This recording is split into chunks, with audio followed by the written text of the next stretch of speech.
Guys, today I'm going to give you the best financial tips that I have received and have done through the years. Grab your pen and paper. I have a ton of information you won't want to miss.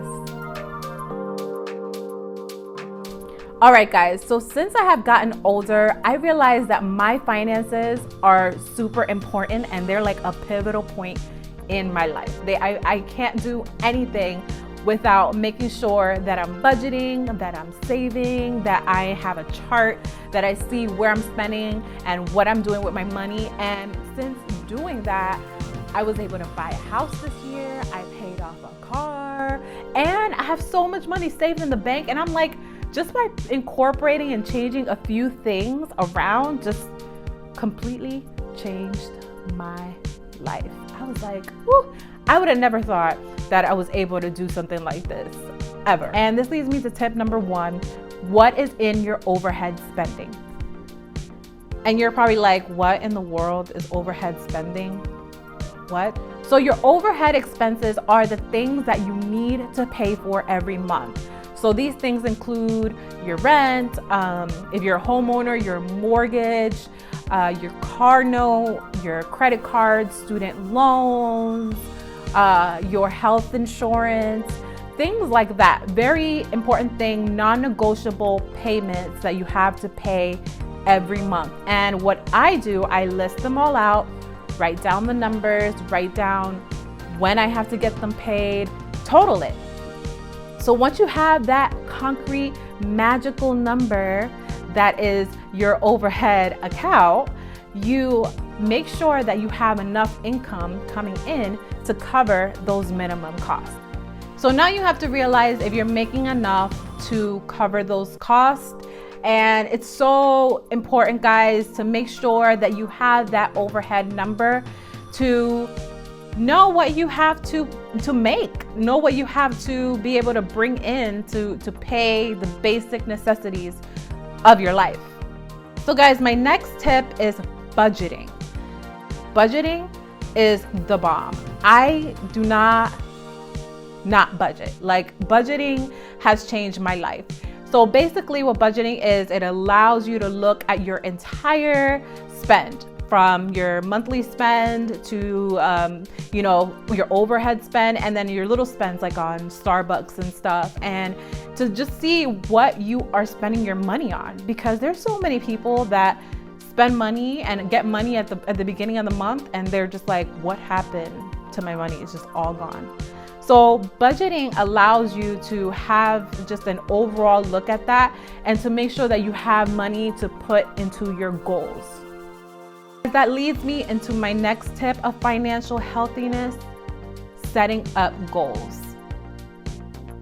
Listen, no one wants to live life living with a check month to month and just feeling restricted, like they just can't survive. Like, I can't even imagine what that feels like. And I bet everybody doesn't want to feel like that.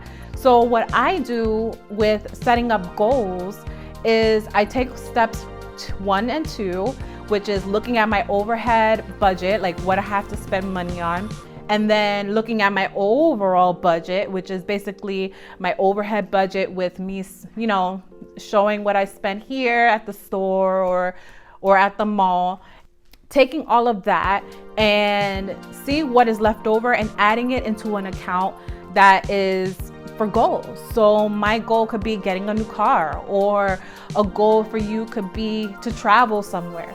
So kind of setting something up where you can take some of the extra funds that you make every month and just be very strategic in how you do that and put it into an account that would allow you to be able to save for the things that you want and have the life that you really want.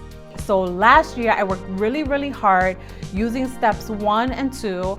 I was very, very, very frugal and very, very, very, very particular with my money. Took that extra income that I got in every month and I added it towards a separate account, or I put it into a different place so that I can pay for my car. That was my goal, pay my car off. So having a separate goal, and this is something that you probably have to dig into yourself and see what you might want. So listen, nobody wants to be living check to check. Trust me, I've been there. It is like the absolute worst. Like, it's just not a really good feeling at all to know that you literally need your next check to make sure that you are good the next and following month. Like, that is not a good feeling. So that's why I set up financial goals.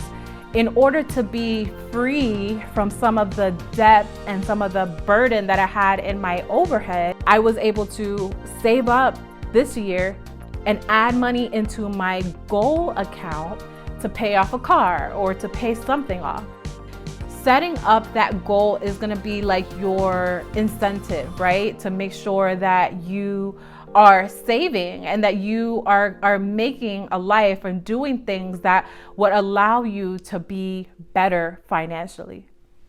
So guys, that leads me into my next tip, and that is rewarding yourself. I think a different way of looking at rewarding yourself could be, all right, I didn't spend money on my coffee. I didn't spend money on those jeans. So I'm going to add that money into my goals. That is the way that I used to reward myself anytime that I felt like constricted. I shifted my mind and said, hey, I am putting this extra money that I'm spending into things that I really don't need to something that is going to be of value to me in the future. So that is it, folks. Those are my financial tips, and I hope that these steps can help you just a little bit into your financial health and your financial journey. Thank you so much for tuning in, and I hope to see you guys next time.